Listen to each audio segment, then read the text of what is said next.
Police station గాని కోర్టులకు గాని ఎందుకు వెళ్తాము? ఈ సమాజంలో అందరికీ సమానంగా బ్రతికే హక్కులు ఉన్నాయి. కానీ ఎవరైనా మన హక్కుల్ని హరించినప్పుడు మనకు ఆ సమానత్వం కావాలి, ఈక్వాలిటీ, జస్టిస్, న్యాయం కావాలని వెళ్తాం. వెళ్ళినప్పుడు అక్కడ ఏమవుతోంది?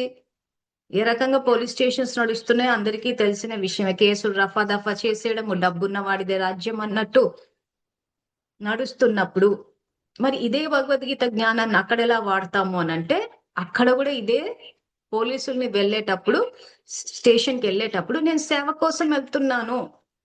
నిన్న కూడా మనం నేర్చుకున్నాం, పని కాదు సేవ. ఇంకా మనం ఏది చేసినా అన్ని సేవ. నేను సేవ కోసం వెళ్తున్నాను అని అనుకుని అక్కడ పోలీసుల్ని స్వధర్మమే చూడాలి. సో పోలీసులు నిజాయితీగా వ్యవహరించట్లేదు అని అంటే వాళ్ళలో లేదని కాదు, ఉంది.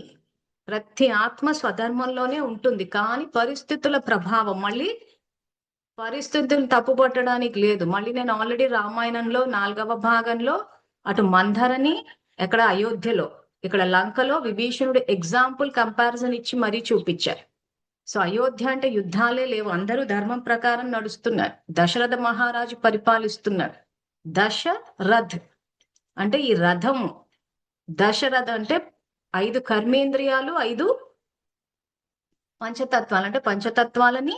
ఆ తర్వాత ఇక్కడ ఏమైందంటే పంచతత్వాలు కర్మ అంటే ఇవేవైతే 5 కర్మేంద్రియాలు ఉన్నాయో, సో ఇక్కడ ఇవి ప్రకృతిని, లేదా ఇక్కడ కామ క్రోధ లోభమోహ అహంకారం, సో మదమాత్సర్యం అని వస్తుంది ఇక్కడ భగవద్గీతలో. కానీ ఇవి అహంకారం కిందకే వస్తాయి. అంటే ఎప్పుడైతే నేను ఆ దేహం అన్న అహంకారంలోకి వచ్చినప్పుడు ఇవి బయటకు వస్తున్నాయి. సో వాటిని అంటే ఈ కామక్రోధ లోభము అహంకారాన్ని, ఆ తర్వాత ఈ పంచతత్వాలతో చేసిన శరీరం, ఈ పంచతత్వాన్ని జయించాడు. అందుకే దశరథుడు అన్నాడు. అటువంటి రాజ్యంలో మంతర్ ఏం చేసింది?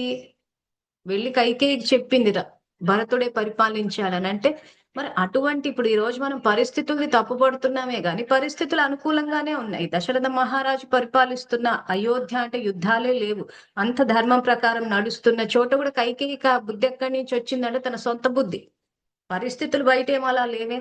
మళ్ళీ అదే విభీషణుడు లంకలో చూస్తే అంత రాక్షసులే, పెద్ద పెద్ద విలన్లు అంతా. రావణాసురుడి నుంచి మైరావణుడు, ఎంతో మంది రావణాసురులు ఉంటారు. మళ్ళీ కుంభకర్ణుడు, ఇంద్రజిత్తు, సో అంత రాక్షసులమయం ఉన్న పరమాత్మ సాంగత్యంలో ఉన్నందుకు ఆయన వచ్చిన ధర్మస్థాపనకు సంయోగం ఇచ్చాడు కాబట్టి నెగ్గాడు ఆయన సాంగత్యంలో ఉన్నాడు.